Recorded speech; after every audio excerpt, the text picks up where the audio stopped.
Assalamualaikum warahmatullahi wabarakatuh. Perkenalkan, nama saya Fadinda Triregita dengan NIM 210306094 dari kelas A Prodi Peternakan Fakultas Pertanian. Di sini saya akan menjawab beberapa pertanyaan untuk melengkapi tugas praktikum biokimia dengan dosen pengampu Ibu Tati Fidianasari SPTMP. Yang pertama, jelaskan 3 sistem kompensasi yang terdapat pada tubuh. Yang pertama ada dapar darah. Larutan dapar atau larutan penyangga adalah larutan yang mengandung asam lemah dan basa konjugat atau sebaliknya. Secara alami, sistem dapar bikarbonat digunakan untuk mengatur pH darah karena darah mengandung dapar asam karbonat dan garam bikarbonat untuk mempertahankan pH darah netral atau 7,4. Diperlukan perbandingan kadar garam bikarbonat banding kadar asam karbonat 20:1. Contohnya di persamaan Henderson-Hasselbalch. Rumus pH sama dengan pKa ditambah log kadar B+ dikali HCO3 negatif atau basah dibagi kadar H+ kali HCO3 negatif atau asam. Untuk pH darah 7,4. Nah, masukkan pH-nya tuh 7,4 sama dengan 6,1 didapat pKa-nya ditambah log dikali kadar B+ dikali HCO3 negatif dibagi kadar H+ dikali HCO3 negatif. Dapatnya tuh 1,3. Antilog dari 1,3 tuh 20. Jadi nilai rasio garam banding asam tuh 20:1. Yang kedua ada sistem respirasi. Udara masuk melalui rongga hidung atau rongga mulut. Di dalam hidung udara difiltrasi atau disaring agar tidak ada kotoran atau benda asing yang masuk. Kemudian udara masuk ke faring, di mana faring ini sebagai saluran makanan dan juga saluran udara. Kemudian di sini ada epiglottis yang tempat terjadinya pemisahan atau pengarahan. Makanan akan masuk ke sistem pencernaan, sedangkan udara masuk ke sistem pernapasan. Lalu udara masuk ke trakea atau percabangan dari bronkus. Nah, setelah masuk ke bronkus, udara masuk ke paru-paru dan menuju ke alveolus dan alveoli yang akan terjadi pertukaran O2 dan CO2. Kemudian yang ketiga ada ekskresi melalui ginjal. Ginjal berfungsi menyaring darah yang mengandung zat-zat sisa dari metabolisme di dalam tubuh dan dikeluarkan dalam bentuk urin. Nah, proses pembentukan urin itu ada 3. Yang pertama ada filtrasi, yang kedua ada reabsorpsi, yang ketiga ada augmentasi. Yang pertama ada filtrasi. Darah disaring di glomerulus yang menghasilkan urin primer. Kemudian tahap kedua ada reabsorpsi, yaitu terjadi penyaringan kembali zat-zat sisa makanan yang diperlukan oleh tubuh yang terjadi di tubulus proksimal dan menghasilkan urin sekunder. Kemudian yang terakhir ada augmentasi, tempat pengeluaran zat-zat sisa yang sudah tidak diperlukan lagi oleh tubuh yang terjadi di tubulus distal dan menghasilkan urin sesungguhnya. Setelah urin terbentuk, urin akan dikeluarkan dari ginjal melalui ureter ke kandung kemih dan dikeluarkan oleh tubuh melalui uretra. Pertanyaan yang kedua, jelaskan metabolisme air pada ternak. Air merupakan senyawa yang memiliki rumus kimia H2O yang berfungsi sebagai penyusun jaringan hewan dan tumbuhan. Dalam tubuh ternak, air dibedakan menjadi 2, yaitu ada air intraseluler dan air ekstraseluler. Air intraseluler adalah air yang terdapat di dalam sel yang sekitar 50%. Dan air ekstraseluler adalah air yang berada di luar sel, contohnya urin. Metabolisme air yang pertama, air yang diminum ternak masuk ke dalam mulut menuju ke saluran pencernaan. Kemudian air masuk melalui pembuluh kapiler ke dalam darah yang akan dialirkan ke seluruh tubuh.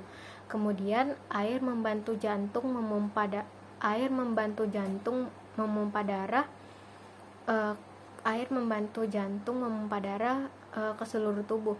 Nah, pada saat air sampai di paru-paru, terjadi pertukaran O2 dan CO2. Kemudian air membantu proses metabolisme karbohidrat, protein, dan lemak yang terjadi di hati. Kemudian yang terakhir, air menuju ginjal untuk membantu ginjal dalam proses penyaringan zat-zat sisa yang sudah tidak diperlukan lagi oleh tubuh dan dikeluarkan bersama air seni atau urin. Yang pertanyaan ketiga, jelaskan sumber air pada ternak. Yang pertama ada air minum. Kita bisa memberikan air minum pada ternak sehari sekali apabila ternak kehausan, atau dengan metode ad libitum atau tidak terbatas. Yang kedua ada air yang terkandung di dalam makanan. Dalam pakan ternak biasanya air didapat di konsentrat atau hijauan yang dimakan oleh ternak. Namun dalam pakan ternak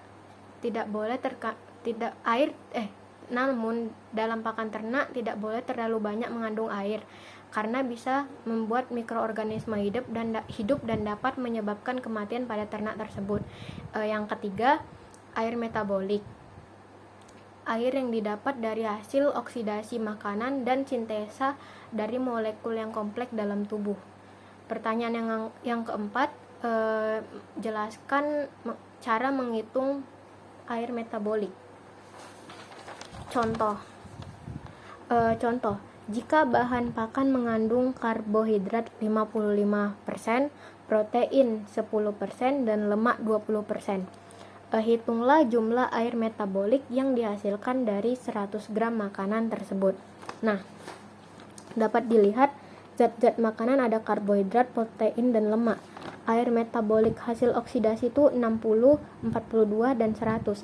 Rata-rata kalori atau kilokalori 400, dan 900. Kemudian air metabolik per 100 kilokalori energi metabolis tuh 15,0, 10,5, dan 11,1. Nah, dihitung tuh energi yang dihasilkan dari 100 gram makanan, karbohidrat kan 55% tadi, dikali 4, karena tuh rata-rata kalori tadi tuh 400 dibagi 100 jadi 4, 55 dikali 4, 220 kilokalori dapatnya. Kemudian ada protein 10 gram dikali 4 sama dengan 40 kilokalori. Lalu ada lemak 20 gram dikali 9 sama dengan 180 kilokalori. Kemudian ada air metabolik yang dihasilkan 100 gram makanan. 220 dikali 0,110. Ini 0,110 tuh didapat dari 15 dibagi 100. Karena kan ini air metabolik per 100 kilokalori. Jadi dapatnya 33 gram.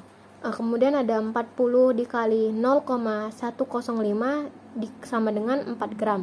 Lalu ada 180 dikali 0,111 sama dengan 20 gram. Nah, total dari kilokalori tadi itu 440 kilokalori. Total dari 57 gram. Total dari air metabolik tadi 57 gram. Nah, jika energi ransum 1 kilokalori, maka air metabolik yang dihasilkan adalah 57 gram. Bila energi ransum tadi 100 kilokalori energi metabolik, maka dapat kita kalikan. Menggunakan ini. 220 dikali 15 sama dengan 3.300. 40 dikali 10,5 sama dengan 420. 180 dikali 11,1 sama dengan 1998. Terus dijumlahin 5.718. Tuh dibagi dengan total tadi 440, dapatnya 12,9 digenapkan jadi 13. Nah, jadi jika energi ransum 100 kilokalori, maka air metabolik yang dihasilkan tuh 13 gram. Pertanyaan yang terakhir, faktor yang mempengaruhi ekskresi dan air. Yang pertama, hilangnya air melalui kulit atau pada umumnya terjadi pada mamalia, akan membantu atau melepaskan panas